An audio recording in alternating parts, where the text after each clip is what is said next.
स्वागत है आप सभी का एक बार फिर से। महाराष्ट्र में विधानसभा चुनाव को लेकर सियासी पारा चढ़ा हुआ है। गठबंधन दलों के बीच सीटों को लेकर बातचीत चल रही है। सभी पार्टियां अपने अपने हिसाब से रणनीति बनाने में जुटी है। राज्य में एनडीए यानी महायुति गठबंधन के सहयोगियों के बीच अभी तक सीटों का बंटवारा फाइनल नहीं हो पाया है। इस बीच केंद्रीय मंत्री रामदास अठावले अधिक सीटों की उम्मीद जताते हुए महायुति की टेंशन बढ़ा दी है। केंद्रीय मंत्री और आरपीआई के प्रमुख रामदास अठावले ने रविवार को कहा कि सत्तारूढ़ महायुति में शामिल उनकी पार्टी को आगामी महाराष्ट्र विधानसभा चुनाव में कम से कम 10 से 12 सीटों पर लड़ने का मौका मिलना चाहिए। अठावले ने कहा, आरपीआई ने 18 संभावित सीटों की लिस्ट बनाई है जिसे वह महायुति सहयोगियों के साथ शेयर करेगी और सीट बंटवारे के समझौते में ऐसा कम से कम 10 से 12 सीटें मिलने की उम्मीद है। पीटीआई की रिपोर्ट के मुताबिक उन्होंने ये भी कहा कि बीजेपी, शिवसेना और एनसीपी को अपने कोटे से उनकी पार्टी को 4-4 सीटें देनी चाहिए।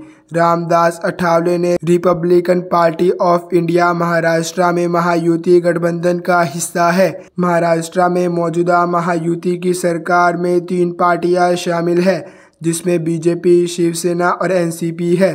सूत्रों की माने तो 288 सांसदीय महाराष्ट्र विधानसभा में बीजेपी 150 से 160 सीटों पर अपना दांव ठोक रही है, जबकि बाकी 128 सीटें शिवसेना, एनसीपी और अन्य दलों के लिए छोड़ी जाएगी। एकनाथ शिंदे की पार्टी शिवसेना 80 से 90 सीटों की मांग कर रही है। वही अजीत पवार के नेतृत्व वाली एनसीपी 17 से 80 सीटों की डिमांड कर रही है। केंद्रीय गृह मंत्री अमित शाह 24 और 25 सितंबर को महाराष्ट्र में रहेंगे। जानकारी के मुताबिक छत्रपति संभाजीनगर में अहम बैठक में महायुति के सहयोगियों के बीच सीटों के बंटवारे को लेकर फैसला हो सकता है।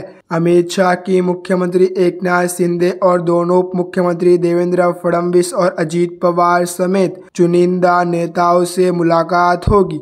शाह अपने 2 दिवसीय दौरे के दौरान विदर्भ, मराठवाड़ा, उत्तर महाराष्ट्र और पश्चिम महाराष्ट्र के बीजेपी पदाधिकारियों से भी बातचीत कर सकते हैं। बीजेपी और एकनाथ शिंदे की शिवसेना ये मानती है कि चुनाव में जिताऊ उम्मीदवार को ही मौका मिलेगा। बहरहाल महाराष्ट्र में अभी चुनाव की तारीखों को लेकर घोषणा नहीं हुई है। प्रदेश के मुख्यमंत्री एकनाथ शिंदे ने हाल ही में कहा था कि राज्य में विधानसभा चुनाव इसी साल नवंबर में होगी।